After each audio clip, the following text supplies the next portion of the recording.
할렐루야. 오늘 10월 19일 화요일 날짜입니다. 우리 주간 첫 새벽 예배인데요. 우리가 다시 한번 하나님의 말씀으로 우리가 충만해지는 그러한 시간이 되시길 바랍니다.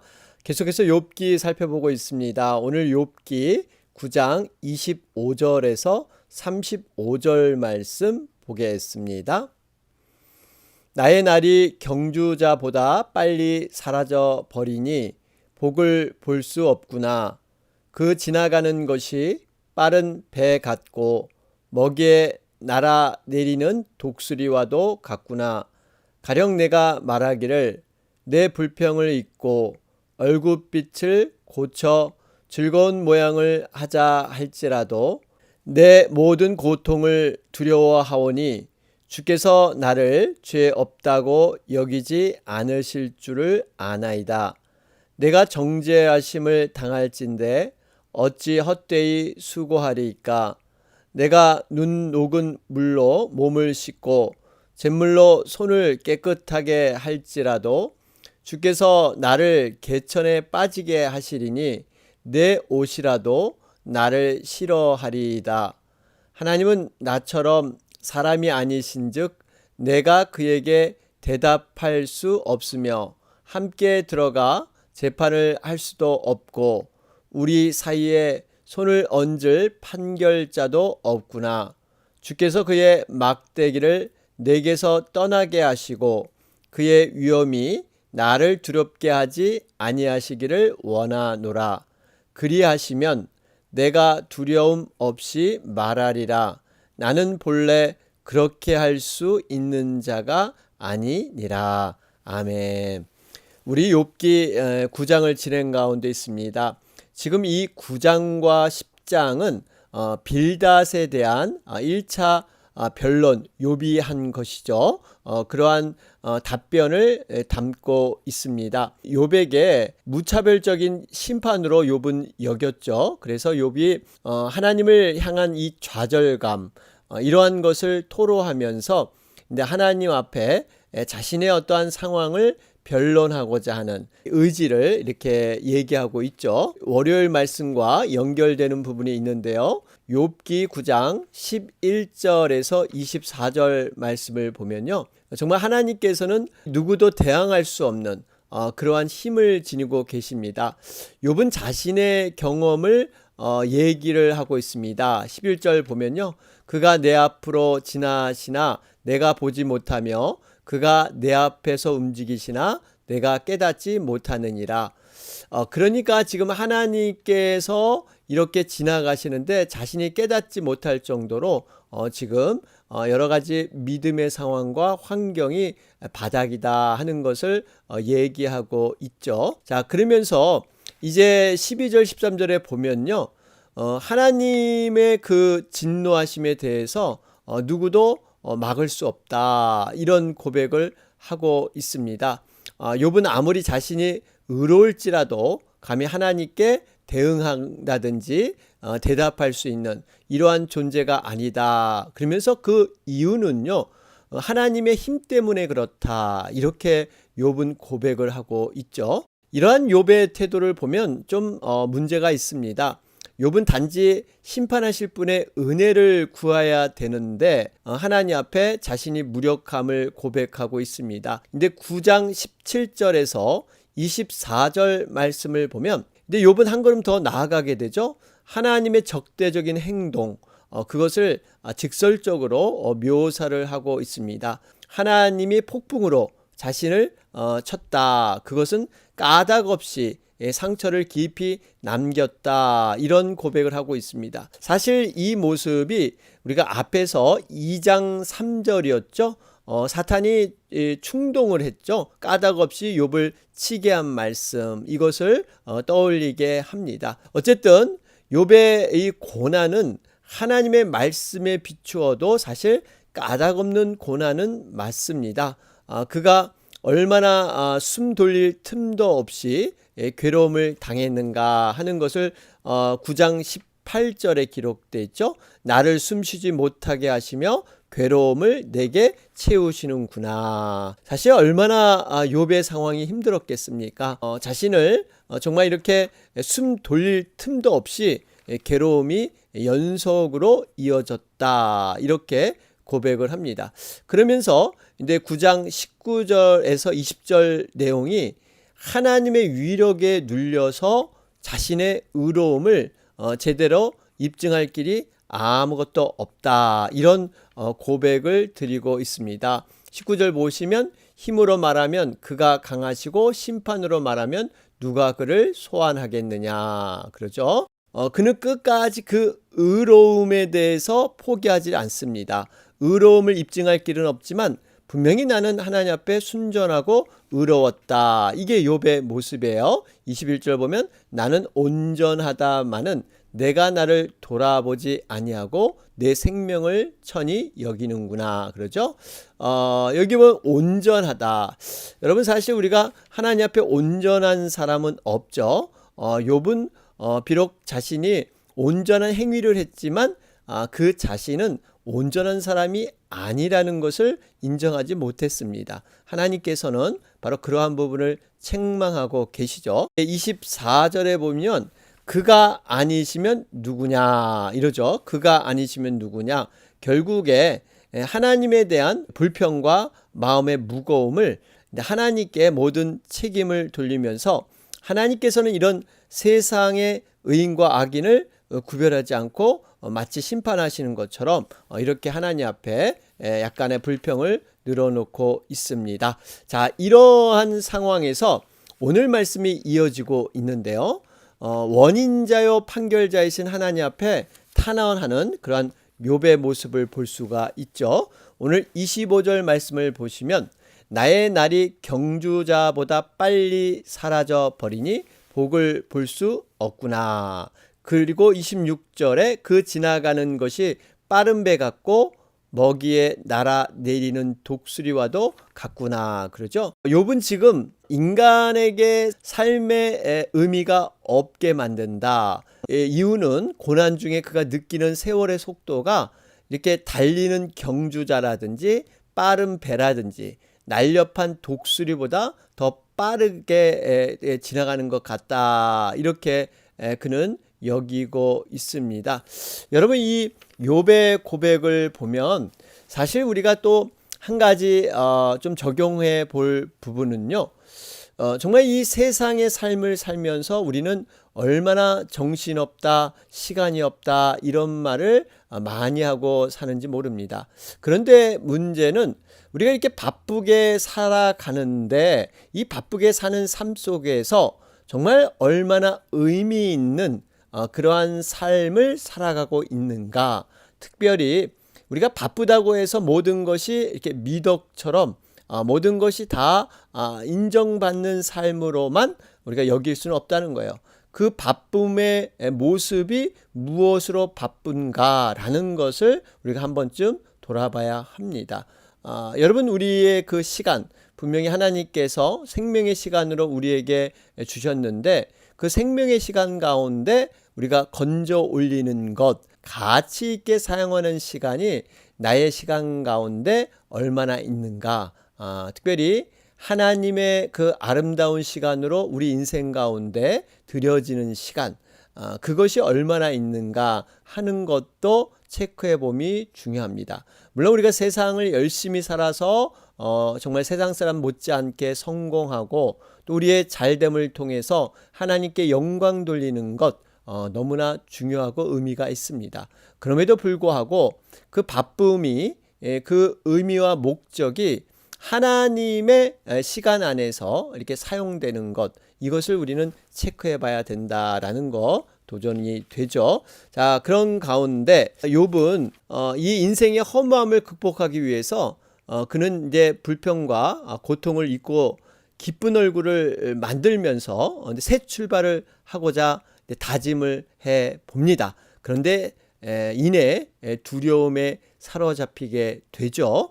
아무리 노력해도 하나님이 이 자신을 무죄하다고 이렇게 여기지 않으실 것을 알기 때문에 그는 곧 이렇게 실망 가운데 빠질 수밖에 없습니다. 그것이 이제 27절에 나오죠. 여기 보니까 내 불평을 잊고 얼굴빛을 고쳐 즐거운 모양을 하자 할지라도 28절에 내 모든 고통을 두려워하오니 주께서 나를 죄 없다고 여기지 않으실 줄을 아나이다. 그러니까 내가 뭔가 새로운 마음으로 살고자 해도 여전히 그런 하나님께서 나를 인정해 주지 않기 때문에 곧 두려움에 빠지게 된다. 29절에 그래서 정죄하심을 당할진대 그러죠. 내가 바로 죄인인 그런 정죄를 당할진대 이런 정죄를 당하게 되면 내 모든 노력은 물거품이 되고 만다라고 그는 고백하고 있습니다. 그렇습니다. 여러분 일시적인 망각이나 어떤 그 일시적인 기쁨은요 고난의 때의 해결책이 정말 근본적으로 되지 못합니다. 근본적인 해결책은 어디서 나올까요? 바로 우리를 단련시키시는 하나님. 여러분 하나님께 우리가 모든 그러한 삶이 회복되고 관계가 회복될 때 여러분 비로소 우리는 진정한 하나님의 자녀로 다시 세워지는 것이죠. 인위적인 내 안의 기쁨과 내 과거를 잊어버린다고 해서 이것이 해결되는 게 아니라 하나님과의 관계 회복 여러분 이것이 가장 중심에 있다라는 것을 우리는 보게 되죠. 자 그러면서 30절 말씀을 보시면 내가 눈 녹은 물로 몸을 씻고 잿물로 손을 깨끗하게 할지라도 그래요. 지금 여기는 물론 욥이 하나님께 대한 원망 이런 것이 깔려 있죠. 다시 말하면 아무리 노력해봐도 소용이 없다는 것 이것의 참담한 심정을 지금 토로하고 있습니다. 여러분 우리가 아무리 초인적인 노력을 통해서 자신의 더러움을 씻어낼지라도 근본적인 죄, 다시 말하면 원죄를 의미하는데요. 이 원죄의 근본은 씻어낼 수 없다는 것입니다. 우리가 이 죄악을 씻어내기에 인간의 노력이라는 것은 참으로 부질없는 것이고 참으로 연약한 것이다 라는 것이죠. 예레미야 2장 22절이죠. 주 여호와 내가 말하노라 내가 잿물로 스스로 씻으며 수단 비누를 쓸지라도 내 죄악이 오히려 내 앞에 그저 있으리니 그러죠. 우리의 정말 이 악을 씻고 거룩한 하나님의 백성으로 거듭나기 위해서는요 내 노력과 공로가 의미가 없다는 것입니다. 어떻게 우리가 이 하나님의 자녀로 거듭날 수 있을까요? 그것은 바로 십자가에서 흘리신 그리스도의 보혈의 능력인 줄로 믿습니다. 그리스도의 보혈 이것만이 우리 죄를 깨끗게 하실 수 있는 것이라는 것입니다. 만약 이 방법 외에 다른 방법이 있다면요 예수님께서 이 땅에 오실 필요가 없었겠죠. 물론 십자가에 달리실 이유도 아마 없었을 것입니다. 그래서 베드로가 말하기를 다른 이로서는 구원을 얻을 수 없나니 천하 인간의 구원을 얻을 다른 이름을 우리에게 주신 일이 없음이라. 사도행전 4장의 내용이죠. 길이요 진리요 생명이신 예수님 외에는 하나님께로 올 자가 없다. 이 방법 외에는 없다는 거예요. only one, 단 하나입니다. 여러분 진리는 하나죠. 우리는 나의 행위를 내 스스로 깨끗이 할 수가 없고 내 죄악을 어떻게 합당한 방법으로 이것을 이렇게 대체할 수 있는 이러한 방법이 없고요. 오로지 우리 예수님만을 의지하고 그분만을 믿고 나아갈 때 우리는 하나님의 자녀로 온전히 서게 될 줄로 믿습니다. 이것이 바로 우리에게 주신 은혜이지 않겠습니까? 자, 그러면서 32절, 33절 보면 하나님은 나처럼 사람이 아니신즉 내가 그에게 대답할 수 없으며 함께 들어가 재판을 할 수도 없고 우리 사이에 손을 얹을 판결자도 없구나. 그러죠? 여러분 이 말씀의 의미는요. 하나님께서는 인간과는 본질적으로 다른 분이시죠. 그분과는 공정한 변론이 불가능하다는 탄식입니다. 하나님과 지금 자신의 관계를 어떻게 해결할 수 있는 방법이 없고 그것을 이렇게 중재해 줄 수 있는 존재가 없다라는 것을 욥은 이렇게 토로하고 있죠. 왜냐하면 하나님과 인간, 창조주와 피조물은 넘을 수 없는 큰 갭이 존재하고 있습니다. 인간이 범죄하기 전에는 하나님과 인간 사이가 이런 갭이 있음에도 불구하고 참 인간은 하나님께 자유롭게 나가서 대화하고 교제할 수 있는 존재였습니다. 그런데 원죄로 말미암아 그것이 파괴되게 되죠. 이로 말미암아 우리가 사람들이 타락하게 되니까 이제는 이제 중재자를 통해서만 이렇게 하나님 앞에 나갈 수 있는 이러한 상황이 되게 되죠. 결국에는 범죄 이후에 하나님 앞에 이렇게 나갈 수 없는 인간, 그래서 하나님과 절대 대화할 수 없고 만날 수 없는 그러한 사이가 되었습니다. 그런데 놀랍게 바로 하나님께서 이 땅에 예수 그리스도를 보내주셔서 이제는 중재할 수 있는 그분을 통해서 하나님을 만날 수 있는 그러한 기회를 우리에게 주신 줄로 믿습니다. 그렇기 때문에 이것이 우리에겐 은혜고 빛의 소식입니다. 우리가 바로 예수 그리스도로 말미암아 우리 하나님께 나갈 수 있는 길이 열린 것이죠. 바로 이것이 복음이지 않겠습니까? 여러분, 하나님께서는 신실하시고 또한 능력이 있으십니다. 여러분, 신실하시다는 것은 늘 변함이 없으시고요. 그 변함없는 것을 또 이행할 수 있는 능력조차도 갖고 계시는 것이죠.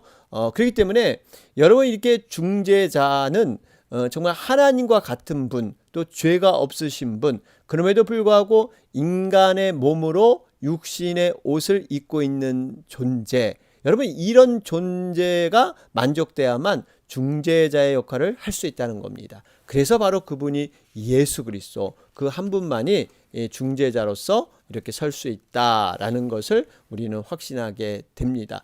자, 그러면서 여러분 정리를 해보면 욥에게 있어서 가장 큰 고통은 자신이 알 수 없는 이 고통 당하는 것, 그럼에도 불구하고 하나님 앞에 어떤 변론도 할 수 없는 이러한 처지. 여러분, 이것이 힘들었죠. 그러니까 욥에게는 내가 왜 고난을 당했나 이유도 모르지만 그것도 답답했지만 또 하나님 앞에 이 답답한 것을 토로하면서 나가길 원하는데 또 중재할 수 있는 이러한 존재가 없다 하는 그러한 극심한 좌절감이 있었습니다.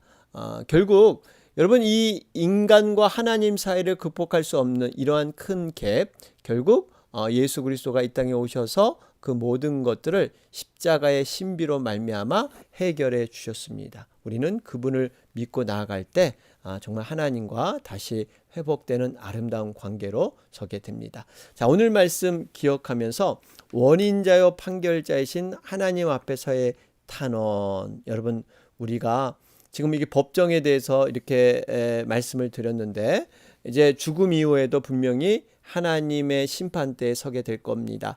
그때 우리를 변호해 주시고 우리를 이렇게 온전히 이끌어 주시는 바로 그 중재자가 예수님이 또 그곳에도 계시죠. 그래서 아무개는 이렇게 정말 세상에서 하나님의 일을 위해서 또 하나님의 영광을 위해서 쓰임받는 아름다운 하나님의 자녀였습니다. 여러분, 이럴 때 모든 것이 우리에게 복과 상급과 보상으로 우리에게 주어지게 되는 것이죠. 하나님의 법정에서 이 땅의 삶들이 거기에서 다 변호되고 특별히 예수 그리스도의 피를 믿었던 그 믿음으로 말미암아 우리는 하늘나라 천국으로 들어갈 수 있는 자격이 주어지게 될 줄로 믿습니다. 그곳에서 바로 변호해 주시는 예수 그리스도, 우리가 그분을 정말 인정하고 또 이 땅에서 정말 그분을 따라가는 삶, 이것이 우리에게 복된 삶이다 하는 것을 볼 수 있습니다. 자, 오늘 화요일 날짜입니다. 여러분 특별히 미국과 한국 위해서 간절히 기도해 주시기 바랍니다. 특별한 기도 한 가지 더 부탁드립니다. 우리 노일주사님께서 교회에 못 나오셔서 연락을 드렸더니 배가 아프셔서 병원에 가셨는데 췌장에 이상이 발견돼서 급하게 월요일날 늦은 저녁에 수술을 하셨다고 합니다. 여러분 또 자세한 그러한 얘기들은 계속해서 기도 제목으로 알려드리고요. 회복 잘할 수 있도록 여러분 위해서 기도해 주시기 바랍니다. 다 같이 기도드리겠습니다.